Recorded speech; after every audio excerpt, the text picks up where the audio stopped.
मैं हिंदू पैदा हुआ इस मेरा बस नहीं था, पर मैं हिंदू के रूप में ना मरूं इस पर मेरा बस है, और मैं हिंदू के रूप में नहीं मरूंगा। भारत की संविधान सभा में अंबेडकर जितनी पढ़ाई पूरी संविधान सभा में एक भी मेंबर ने नहीं कर रखी थी। केवल एक BN राव थे जो एडवाइजर थे, उनके पास शिक्षक पढ़ाई थी, उन्हें छोड़ दें।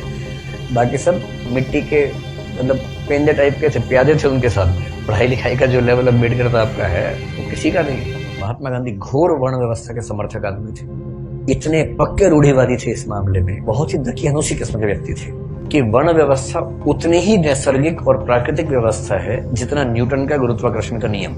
ये महात्मा गांधी का वाक्य है, किसी और का वाक्य नहीं। उनके लिए भारत से ज्यादा महत्वपूर्ण हिंदू धर्म है महात्मा गांधी के लिए। गीता वो सब, उनका तो वैष्णव परंपरा वो सब विचार ज्यादा थे। महात्मा जी का मार्ग एकदम अलग है। अम्बेडकर कह रहे हैं कि अगर मैं इस घर में पैदा हो गया तो मैं क्यों जिंदगी भर सफाई का काम करूं। महात्मा गांधी कह रहे हैं नहीं, गहराई में सोचो, इस घर में पैदा क्यों हुए, ये सोचो।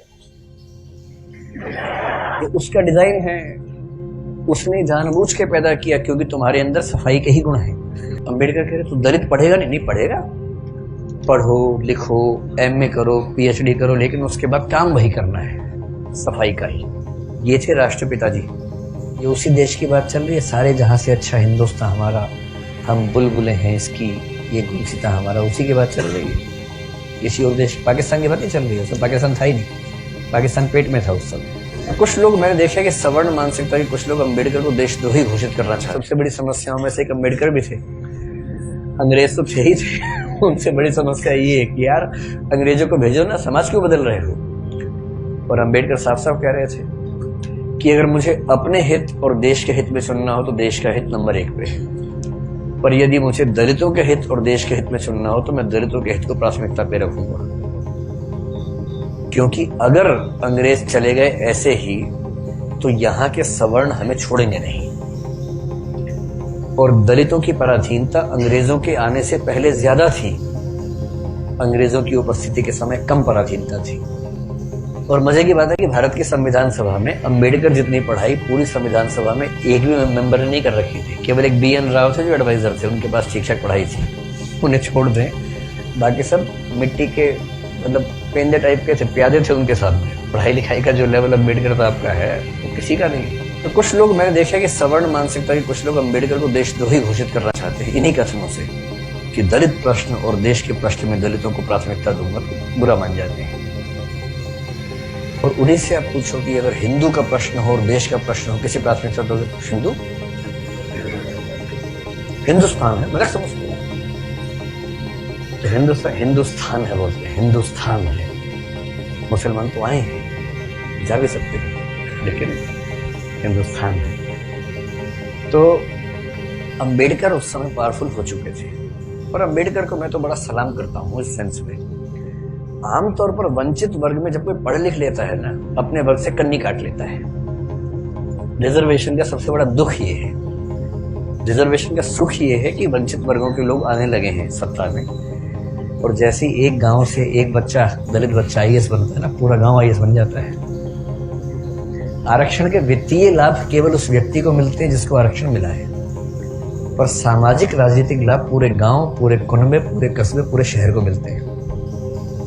कि हमारे गांव का चंदू IAS बना है, और चंदू वर्ग में मान लीजिए SC ST में आता है।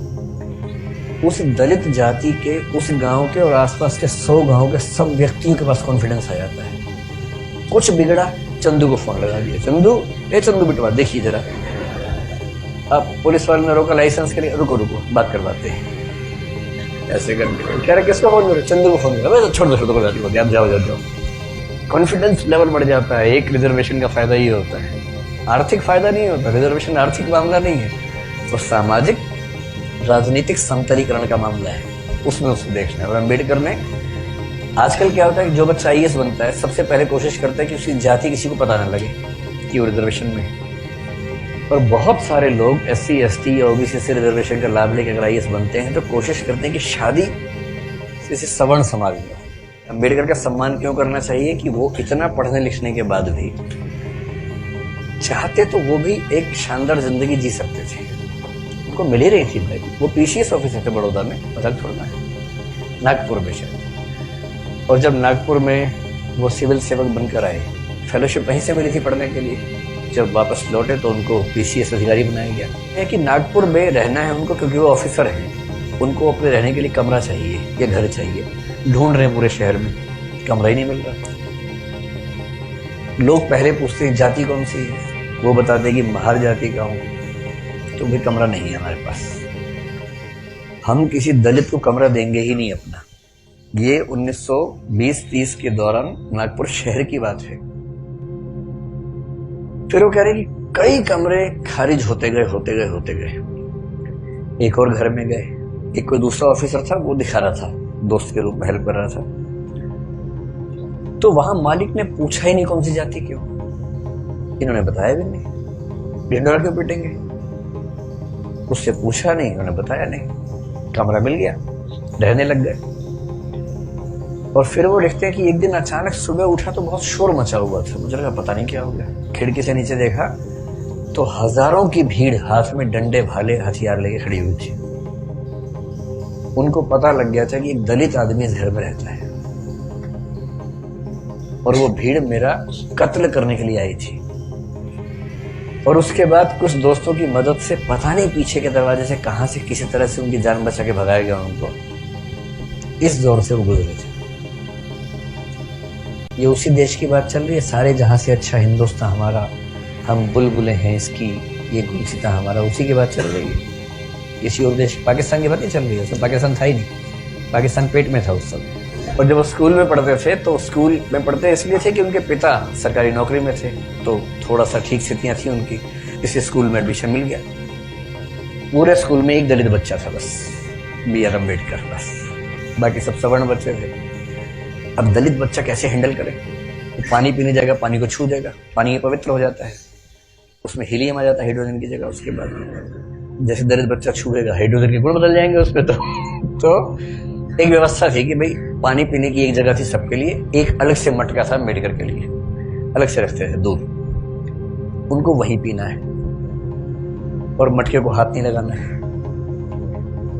अब कभी कभी क्या हुआ, कई बार ऐसा हुआ कि जो आदमी पानी की व्यवस्था करने के लिए तैनात था वो छुट्टी पे चला गया, 1 दिन 2 दिन आया नहीं। अब इसको प्यास लग रही है, बाकी बच्चों के पास पानी पीने को, उसको पानी पीने को नहीं है। कई ऐसे दिन गुजारे स्कूल में जब उनको पीने को पानी मिलता ही नहीं था। चेतना ऐसे बनती है, ये सब झेलने के बाद बनती है। इसलिए जब आप हरिजन गाथा कविता पढ़ेंगे तब समझ में आएगा कि वो किस दौर से, किस स्थिति से गुजर के वो विचार बनते हैं। ये सब मैं इसलिए कह रहा हूं कि इतिहास के नेताओं को सीधे खारिज करना बहुत आसान होता है। जब आप उनकी स्थितियों को समझेंगे, उनके विचार कैसे बने समझेंगे, तब उनका महत्व समझ में आता है। अम्बेडकर का बड़प्पन ये है कि बहुत अच्छी स्थितियों में जाने के बाद, इंग्लैंड में, अमेरिका में पढ़ने के बाद, वहां भी टॉप करने के बाद, वो चाहते तो वहीं किसी विश्वविद्यालय में प्रोफेसर बन सकते थे और धूमधाम से जिंदगी गुजार सकते थे। पर उन्होंने चुना संघर्ष का रास्ता। लौट के आए, संघर्ष किया और अपने साथ साथ अपने पूरे समुदाय की मुक्ति का रास्ता चुना। और जितने सफल हुए उतना सफल होना एक जिंदगी में आसान भी नहीं होता। जितने वो सफल हुए उन्होंने काफी कुछ कर भी दिया। अब उस अम्बेडकर का तेज 1936 में फैल चुका था। महात्मा गांधी बहुत दुखी है। महात्मा गांधी घोर वर्ण व्यवस्था के समर्थक आदमी थे, इतने पक्के रूढ़िवादी थे इस मामले में। मतलब महात्मा गांधी के प्रति मेरा सम्मान उतना ही जितना अम्बेडकर के प्रति है, पर इस मामले में बहुत ही दकियानूसी किस्म के व्यक्ति थे। अपनी एक किताब हिंदू धर्म में लिखा है उन्होंने कि वर्ण व्यवस्था उतनी ही नैसर्गिक और प्राकृतिक व्यवस्था है जितना न्यूटन का गुरुत्वाकर्षण का नियम। ये महात्मा गांधी का वाक्य है, किसी और का वाक्य नहीं है। इसलिए उनके पेट में खलबली मची हुई थी कि अम्बेडकर बीच में कैसे आ गया। अंत में अम्बेडकर बोले, महात्मा जी हमने बहुत ट्राई कर लिया कि हिंदू धर्म में रह के चीजें ठीक कर लें, हो नहीं पा रही, हम हिंदू धर्म छोड़ रहे हैं। अब महात्मा गांधी परेशान। उनके लिए भारत से ज्यादा महत्वपूर्ण हिंदू धर्म है महात्मा गांधी के लिए। गीता वो सब, उनका तो वैष्णव परंपरा वो सब विचार ज्यादा थे। 1937 में कहते हैं कि अम्बेडकर ने घोषणा कर दी कि मैं हिंदू धर्म छोड़ रहा हूं। महाराष्ट्र में अनाउंस किया एक सभा में, और उस सभा में सीधे कहा कि देखो भाई लोगों, मैं हिंदू पैदा हुआ इस पर मेरा बस नहीं था, पर मैं हिंदू के रूप में ना मरूं इस पर मेरा बस है, और मैं हिंदू के रूप में नहीं मरूंगा। उस समय खलबली मच गई कि वो हिंदू धर्म छोड़ रहे हैं, शायद सिख धर्म अपनाने की बात उस समय थी उनके दिमाग में। और महात्मा गांधी ने बहुत समझाया कि देखो अम्बेडकर, नहीं ना, ऐसे नहीं करते। महात्मा जी का मार्ग एकदम अलग है। अम्बेडकर कह रहे हैं कि अगर मैं इस घर में पैदा हो गया तो मैं क्यों जिंदगी भर सफाई का काम करूं। महात्मा गांधी कह रहे हैं नहीं, गहराई में सोचो, इस घर में पैदा क्यों हुए, ये सोचो। ये उसका डिजाइन है, उसने जानबूझ के पैदा किया क्योंकि तुम्हारे अंदर सफाई के ही गुण हैं।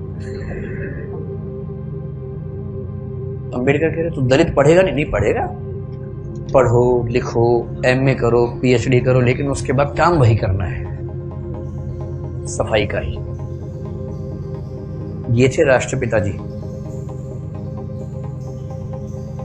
चाचा जी आजकल है, ये सेकंड राष्ट्रपिता बनने वाले हैं मोदी जी, जिस मूड में चल रहे हैं अभी। हो सकता है जल्दी घोषणा हो कि भारत के अब 2 पिता हैं, और छोटे पापा बड़े पापा, फिर हम ऐसे कर रहे हैं।